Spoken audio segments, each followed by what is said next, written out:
Welcome to Elevate Your Ride, the podcast dedicated to elevating your performance in the saddle. I'm Ellie, your personal trainer. And I'm Lauren, your mindset coach.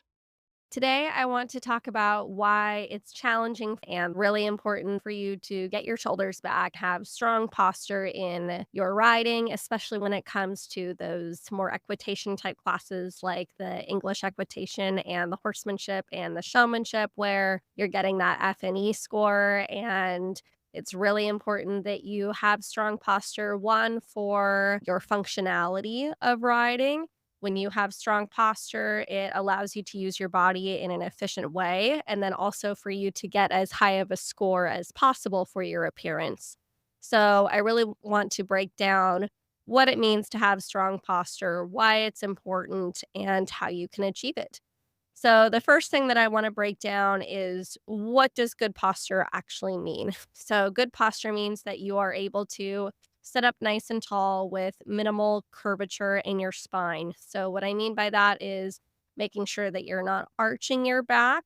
So, meaning that you're getting kind of tight in the low back, your pelvis is kind of tucked back behind you.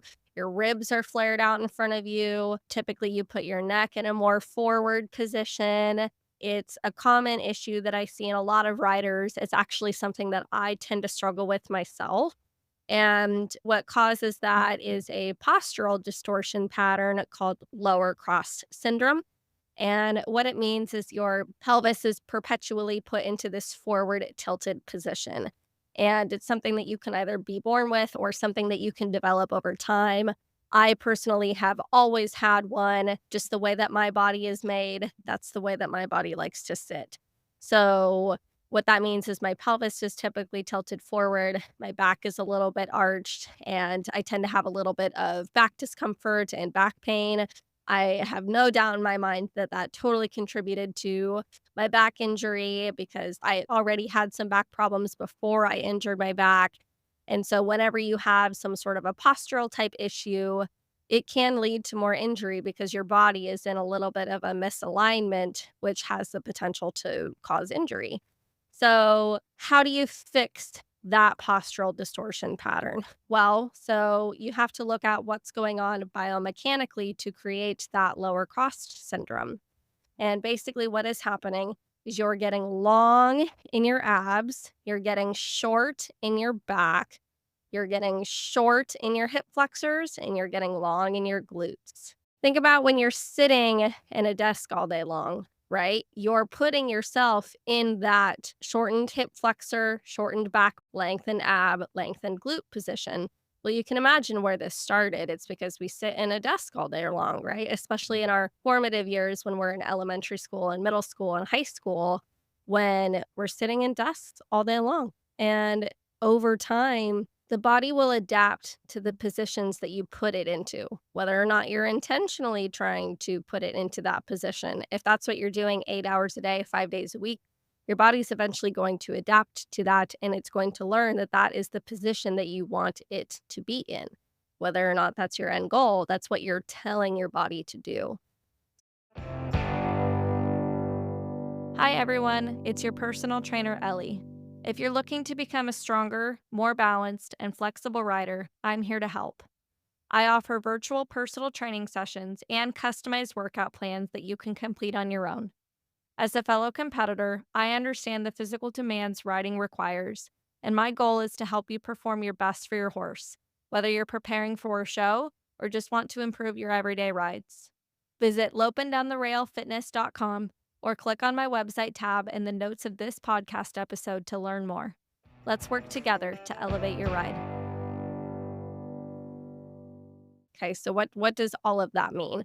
So, starting with the upper body above the hips, in order for your pelvis to be in that tilted position, the abs have to lengthen and the back has to shorten, aka your back is contracting and your ab muscles are disengaged.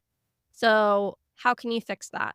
Well, the first thing you need to do is you need to relax those lower back muscles. That way they're not so tight. That way that low back isn't pulling that pelvis and tilting it. You can do that through foam rolling, static stretching, and then once you feel like you've loosened it up, then you're actually going to want to go ahead and strengthen that low back and start adding in more typical type strengthening exercises, such as some back extensions, some squats, some deadlifts, things that are going to strengthen that lower posterior chain in your low back. And then the other thing you need to do is you actually need to activate your ab muscles. If you only attack one piece of the puzzle, you're not actually going to fix that postural distortion pattern. So you also have to think about strengthening the abs. And so you can do that by especially working on those lower core stability type exercises like some dead bugs, some alternating knee raises where you're standing on one leg and you alternate raising a knee up at a time. You need to focus on working those lower core muscles in a lengthened into a contracted position. So the dead bugs, the alternating knee raises, there's a million exercises that you can do to create that lower core stability, lower core strength. So that's where I would start for correcting the hips. And then the next piece that you need to do is you need to lengthen the hip flexors and you need to strengthen the glutes. So to lengthen the hip flexors, I would focus on doing again some static stretching, some foam rolling, and then moving into some more active stretches and strengthening exercises once you have achieved kind of more mobility in that area. And then you need to focus on strengthening the glutes. So, a couple of ways to strengthen the glutes are some glute bridges, both with both feet on the ground, and some single leg glute bridges. And there's a million different glute bridge variations. So, you can do some of those. You can do some hip thrusts if you're a little bit more advanced in the weight room.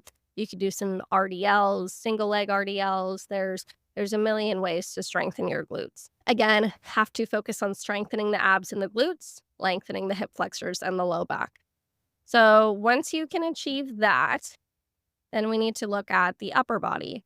So we can have another postural distortion syndrome called upper cross syndrome. And upper cross syndrome is when your head is typically protruding forward, the shoulders are in this forward rounded position, and you typically get a little bit of a hump in between your shoulder blades. So, again, what causes that? Well, think about if you're sitting at a desk all day long, and what are you doing with your hands? You're typing at a computer. So, you're leaning forward, you have your shoulders in this rounded forward position, and your head is forward looking at your computer screen. You might be familiar with the computer neck term. It is called that for a reason. So, how do we fix that? Well, we need to focus on putting some mobility into the shoulders. That way you can bring those shoulders down and back behind you. And you also need to think about strengthening the back of your shoulders and in between your shoulder blades to keep those shoulders in that back position.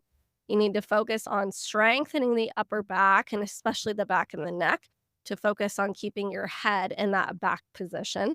And then the other component is you need to think about opening up your chest muscles. So, starting from the beginning, shoulder mobility. Shoulder mobility is so important for your daily life, for your posture, for your riding. So, my favorite way is to put that shoulder through a full range of motion, doing like some forward arm circles, doing some reverse arm circles. You can lay on your stomach with your arms over your head and bring your arms down by your sides and lift them back up over your head. There's a million ways to increase shoulder mobility. Are you looking for that extra competitive edge, struggling with show pin anxiety, or looking to set and achieve meaningful goals with your horse? Schedule a session with me, Lauren, your dedicated mindset coach. As an experienced competitor, I understand the mental demands required to excel at the highest level, and I'm here to support you in building a plan to help you stay accountable and reaching those goals. For more information, check out laurencarvelli.com or click on the website link in our show notes. Let's work together to elevate your ride. So that's where I would start.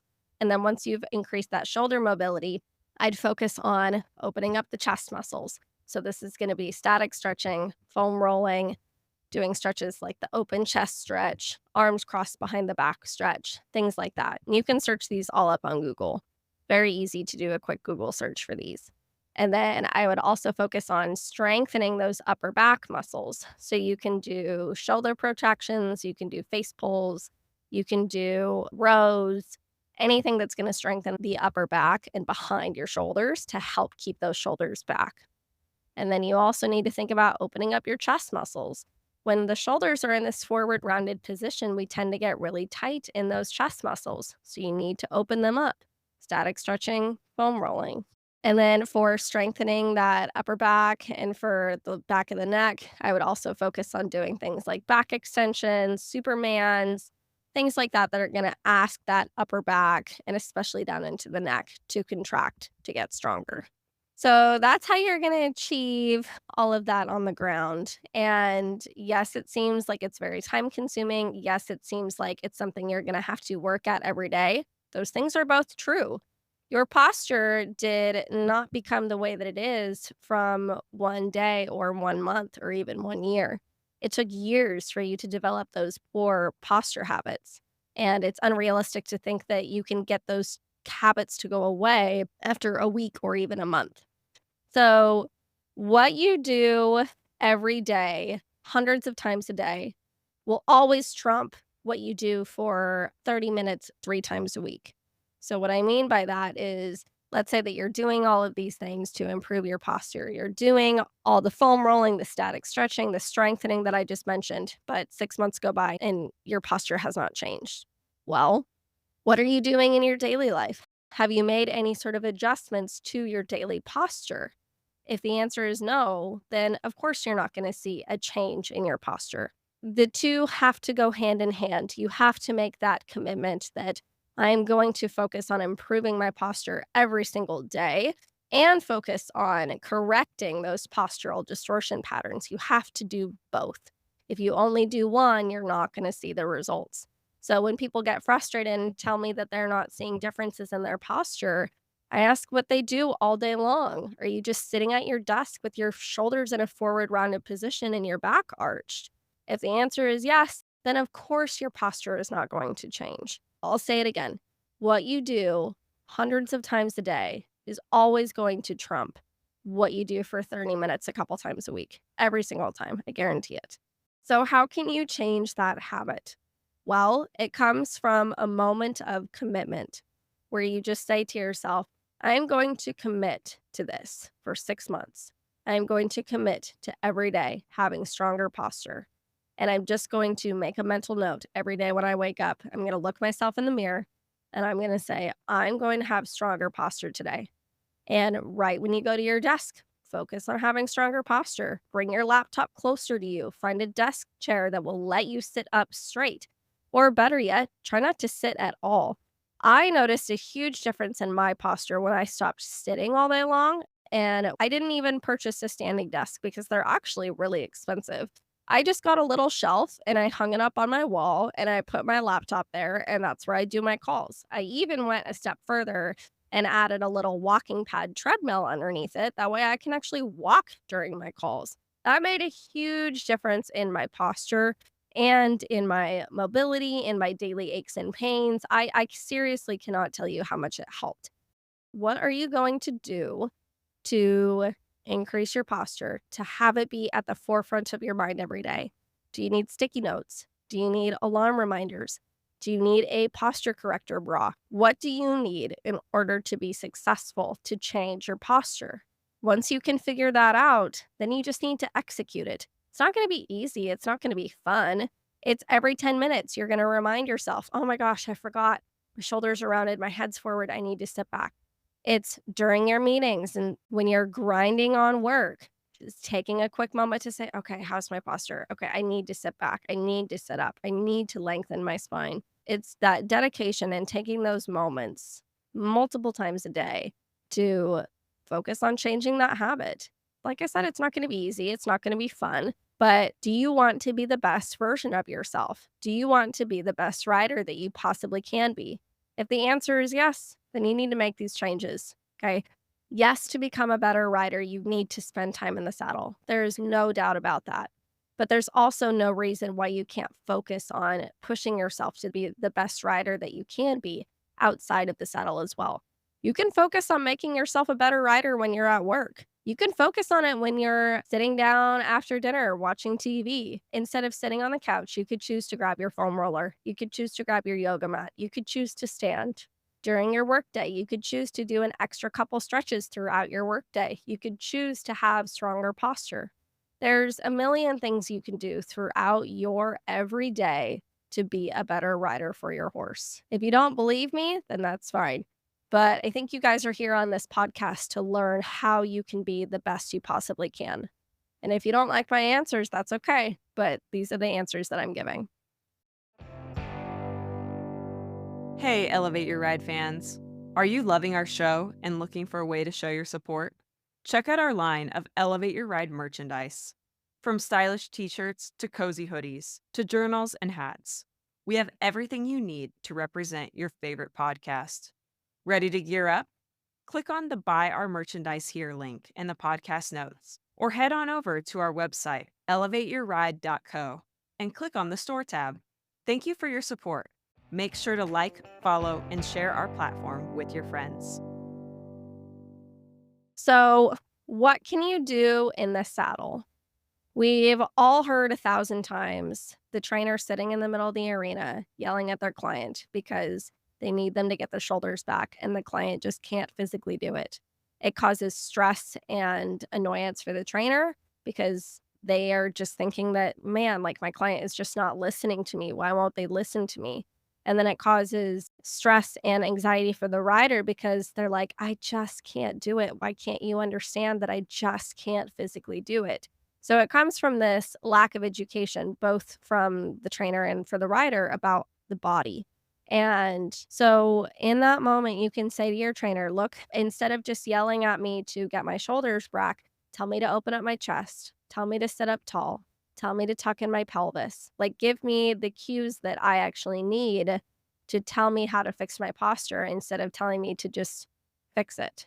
So you could have that conversation with your trainer. You could also make the mental note of every time your trainer tells you to fix your posture, think about what that means. That means opening up your chest, bringing your shoulders back, bringing your head back, tucking in your pelvis. Once you turn those muscles on, learn how to keep them on. So, what I mean by that, if you focus on strengthening and making it a daily habit of all the time, just bringing your shoulders back and keeping those muscles engaged to keep them back, it's going to be so much easier when you go to ride. Okay. So if you already have that muscle memory and that strength there, it's going to be so much easier. So you don't have to think about it so much when you ride. There's nothing worse when you go to finally ride your horse and you're so excited to learn something about how to build a better, stronger connection between you and your horse. And the whole time your trainer just has to yell at you for your position. That's not fun for you. That's not fun for your trainer. It's not productive. So make the commitment to being the best rider that you can outside of the saddle. So there's another component that you can also do. You can do a couple warm-up stretches before you ride to help you with your posture. You can lengthen and you can activate specific muscles to help you with your posture. So remember how I said you need to focus on lengthening the back and lengthening the hip flexors. You can do a couple stretches before you hop on your horse. You can bend over and touch your toes and do forward fold for 30 seconds to loosen up your back. You can do a hip flexor stretch at the mounting block where you put your right foot on the mounting block and you push your hips forward as far as you can to lengthen out that left hip flexor. And then you can switch sides. You'd want to hold it for 30 seconds at a time. And then you need to open up those chest muscles. You need to do an open chest stretch. So arms out to the side, fingertips on the ears, holding it for 30 seconds. Then what else do you need to do? Well, you need to activate your glutes, your abs, and your upper back. So for your glutes, you could do some squats. For your abs, you could do a standing dead bug or an alternating knee raise. For your shoulders, you could do some face pulls, some shoulder protractions, some arm circles. There's a million things that you can do to activate your body before you ride. It doesn't have to take long. It can take 5 or 10 minutes at the mounting block. It's actually a great time to let your horse kind of settle and relax. The mounting block can be a little bit of a stressful place for a horse and a rider. Usually we're thinking, oh my gosh, I only have 45 minutes to ride. I can't even think about what my horse is feeling. I just need to get on and I just need to go, go, go. Take a minute, take a deep breath, focus on making yourself the best rider that you can before you even get on your horse. do your activation stretches. If you prefer, you can do all of these on your horse. There's ways to make variations of these stretches. So you can do them on your horse if you don't want to do them on the ground. But I can guarantee that if you focus on having stronger posture throughout your day, doing a couple activation and stretching exercises before you get on, and you have to do the right ones, okay? If you need help, if you need more guidance beyond what I've said in this podcast, that's what I'm here for. I'm here to help you guys. Reach out to me, ask me questions. I'm happy to write up a program for you, specifically for you. So get the help that you need, be the best rider that you can. And you've got this. I believe in you. You are here and listening to this podcast because you want to make a commitment to being the best rider that you can. So do it. Show up for yourself, show up for your horse. Let's do this. Thank you for listening to Elevate Your Ride. Find us on Instagram and Facebook, all linked in the podcast notes. We'll see you next time.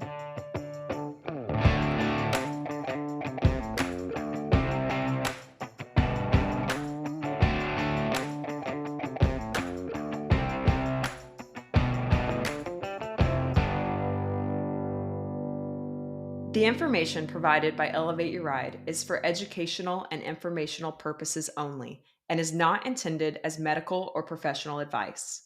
While we discuss health and fitness topics related to equestrians, the content provided through this podcast is not a substitute for professional advice. The views expressed by the host and guests on Elevate Your Ride are their own and should not be taken as professional guidance. We strive to provide accurate and up to date information, but we cannot guarantee that the information will be applicable to every individual listener or that it reflects the most current research or guidelines. Before making any changes to your health and fitness routine, we strongly recommend consulting with a qualified professional who can provide personalized advice based on your individual needs and circumstances. Elevate Your Ride and its creators will not be liable for any direct, indirect, consequential, special, exemplary, or other damages arising from the use of information on this podcast. Thank you for listening to Elevate Your Ride. We are committed to providing high quality content and appreciate your trust in us as a source of information for your health and fitness journey.